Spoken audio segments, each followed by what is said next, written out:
tudo bem? Espero que sim, espero que estejam preparados para começarmos mais uma aula. Hoje a gente vai falar um pouquinho sobre cromossomos e o início de divisão celular. Na última aula a gente viu a importância do núcleo da célula, certo? Vamos lá? Não esquece de pegar o teu material, que é de extrema importância, e anotar os pontos principais dessa aula. Então, os cromossomos, né? A palavra vem do grego, chroma, cor, e soma, corpo. São corpúsculos compactados que carregam as nossas informações genéticas.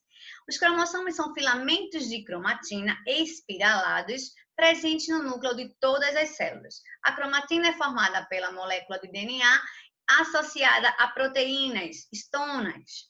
Os cromossomos estão localizados no núcleo da célula que compõe o ser vivo. E qual é a diferença entre cromatina e cromossomo? Na verdade, a diferença é apenas a forma que eles vão estar, certo? Como assim, professora? Vamos lá. As duas estruturas são compostas de DNA, a diferença é o estado que elas se encontram. De DNA mais as proteínas estonas. A cromatina, ela corresponde a um longo e fino filamento de DNA, encontrado durante a interfase, que é uma fase que a célula não se encontra num processo de divisão. Cada filamento de cromatina vai constituir um cromossomo. O cromossomo, então, é o quê? É a cromatina espiralada, enrolada sobre si mesma, tomando essa forma condensada, espiralada, quando a célula entra em divisão. Ao longo de todo o cromossomo existem os genes. Os genes vão carregar as nossas características, né, genéticas. A função dos cromossomos é controlar as funções da célula. Além disso, carregar as nossas informações genéticas através dos genes. Então, olha só, pela imagem, a gente consegue entender tudo isso que eu acabei de falar. Você tem uma molécula de DNA mais as proteínas, isso aqui é a cromatina. E quando a gente viu na parte de núcleo, quando a gente estava estudando, que a cromatina ela tem uma fase que ela vai começar, né? A cromatina ela não está tão enroladinha, e depois é que ela começa a se emaranhar mais, né? Então, quando ela fica no máximo essa condensação, é o que a gente chama de cromossomo. Mostrando aqui, ó, em outra imagem, tá, ó, os filamentos vão estar de cromatina espalhados no núcleo, certo? Vai começar a se condensar isso aqui, ó, um filamento vai ter o DNA, mais as proteínas estonas, formam o cromossomo que vão carregar nossos genes. A gente também pode fazer isso aqui, se a gente pegar um cordão, um fio, pronto. Seria, né, a cromatina, né? Seria esse daqui, e ela começa a se condensar. Então, aqui eu tenho DNA mais as proteínas. Então, isso aqui é a cromatina. Quando eu emaranho isso aqui no máximo que eu posso, eu formei o cromossomo. Entenderam? Agora ficou simples, ficou fácil. Estrutura. O cromossomo apresenta uma unidade estrutural filamentosa de DNA em forma de espiral, sendo envolvido por uma substância proteica denominada matriz. Aqui mostra de forma geral a estrutura dele, né? Braço, centrômero e o telômero. E eles foram classificados de acordo com a localização desse centrômerozinho aqui, ó. Vamos ver? Então, conforme a posição dos centrômeros, eles foram classificados em 4 tipos. O primeiro tipo é chamado metacêntrico, ou seja, o centrômero fica no meio, na parte mediana do cromossomo. E o que é que a gente percebe? Que os braços, né, são do mesmo tamanho, certo? Submetacêntrico. Esse centrômero, ele subiu um pouquinho do meio, né? Pelo nome, você consegue identificar, pela imagem também. Então, o que é que a gente percebe nesse submetacêntrico? O centrômero, ele subiu um pouquinho, passou da parte mediana, e os braços, um ficou maior do que o outro, ou seja, tamanhos desiguais. O acrocêntrico, esse centrômero, ele já está perto do início, né? Perto do, vamos dizer assim, de uma das extremidades. Então, um dos braços fica grande e o outro fica bem menor. E o telocêntrico, ele já está na extremidade, ou seja, só tem um único braço. Ele está na extremidade e o restante é o braço, ok? Mostrando em outra imagem. Aqui está essa classificação, ó. Metacêntrico, submetacêntrico, um pouco mais alto, tá? Acrocêntrico, perto da extremidade, e o telocêntrico na extremidade, ok? E os braços aqui, ó, diferentes. Aqui o mesmo tamanho, aqui um pouquinho diferente, né? Aqui muito maior que e aqui um só. Cromossomos humanos. Denomina-se cariótipo o conjunto dos cromossomos humanos, né, de uma espécie. Dessa forma, o cariótipo humano possui 23 pares de cromossomos. Aqui é um exemplo de um cariótipo de uma pessoa, tá vendo? 23 pares. Então, isso aqui tudinho, gente, são cromossomos, 23 pares. Então, isso aqui eu chamo de cariótipo, tá certo? Aí tem célula que vai possuir apenas um cromossomo, então elas são chamadas de células haploides e elas são representadas pela letra N. Exemplo, os nossos gametas, no caso feminino, óvulo, masculino, espermatozoide. Então, nossos gametas são gametas com células haploides, só tem um tipo de cromossomo. Então, cada célula haploide possui 23 cromossomos, né? Os gametas humanos, N23. Aí, como mostra aí na imagem, ó, o cromossomo haploide é apenas um tipo, tá vendo? Aqui o espermatozoide tem 23 e o óvulo tem 23. Por que eles são haploides e tem a metade? Porque quando acontece a fecundação, eles vão se unir. Daqui a pouco a gente fala mais sobre isso.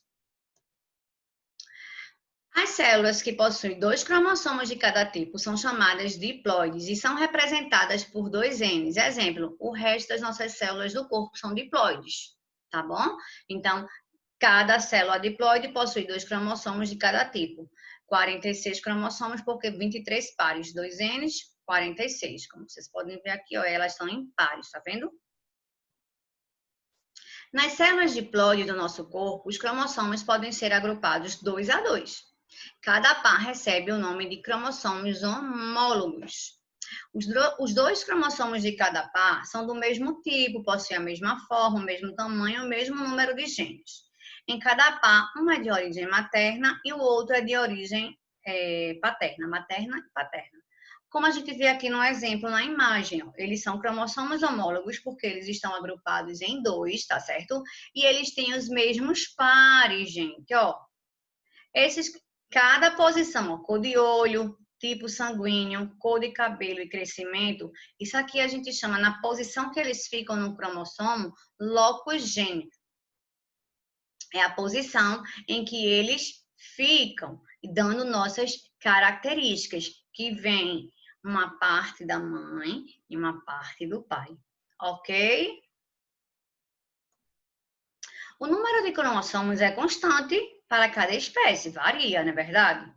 As células somáticas do ser humano, né, nossa, tem 46 cromossomos. Destes, 44 são autossomos, encontrados em todas as células somáticas.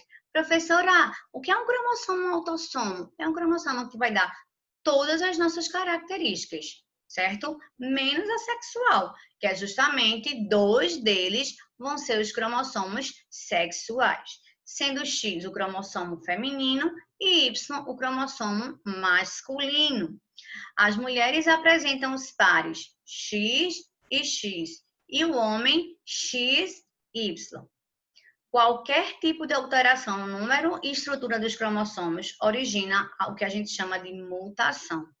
Ou seja, quando esses pares, né, vão se encontrar, masculino, gameta masculino e feminino, quem vai determinar o sexo é justamente o masculino. Por quê? A mulher ela sempre vai ser X e X. XX. E o homem, ele vai ser X ou Y. Então, o que vai fazer a diferença é o espermatozoide que for se encontrar com o óvulo. Se ele for X, vai nascer uma menina. Se ele for Y, um menino. Ok? Então, aqui, ó, mostra uma tabelinha, tá? Mostrando o número de cromossomos de algumas espécies, né?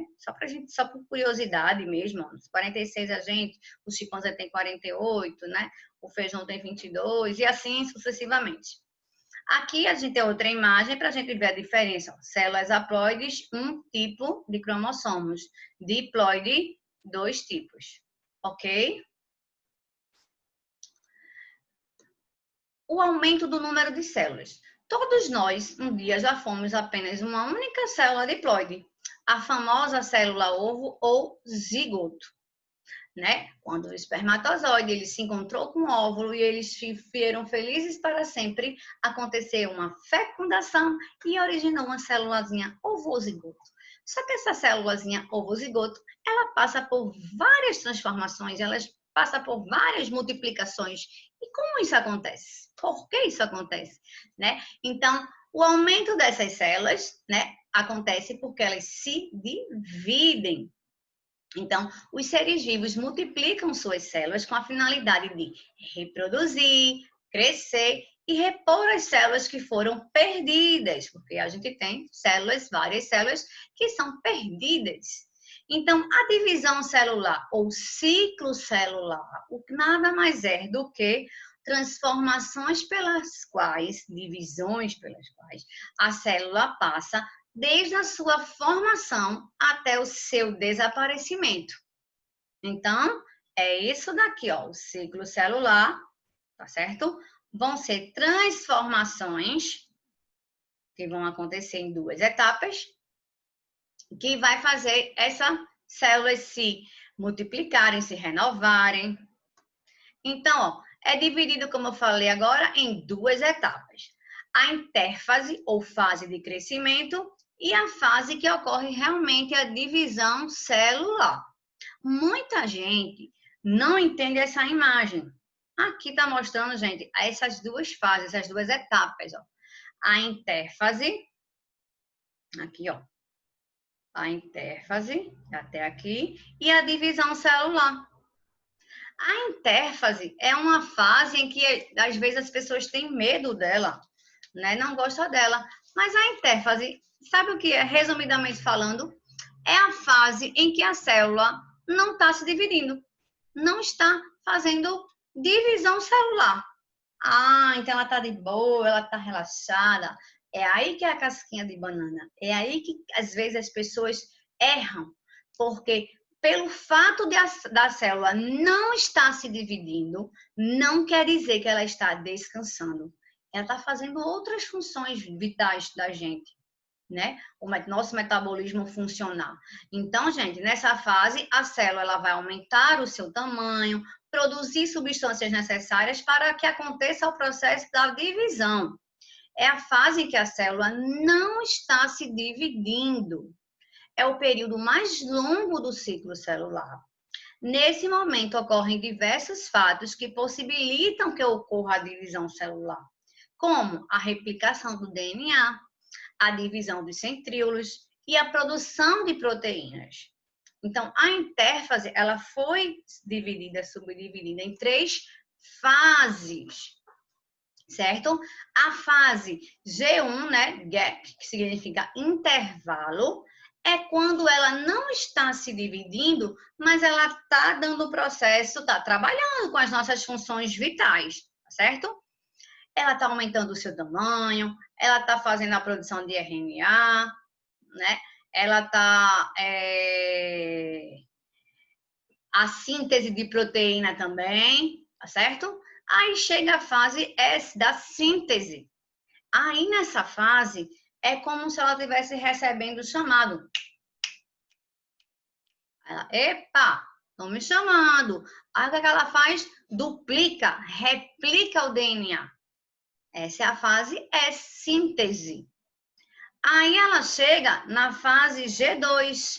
A fase G2, gente, é aquela fase em que ela vai dar os retoques finais para que ocorra a divisão da melhor forma. É nessa fase em que corresponde um intervalo entre a síntese de DNA e a mitose. A célula ela vai continuar crescendo. Nessa fase G2 tem uma maior produção de energia para ser usada na divisão celular, tá certo? Aqui os centríolos eles são divididos, porque é de extrema importância. A gente vai ver na divisão celular, novas organelas são formadas. Então, essa fase aí é a fase G2. Aí agora a gente consegue compreender bem fácil o desenho, né? Ele bota assim G0 para dizer que aí é o pontapé inicial.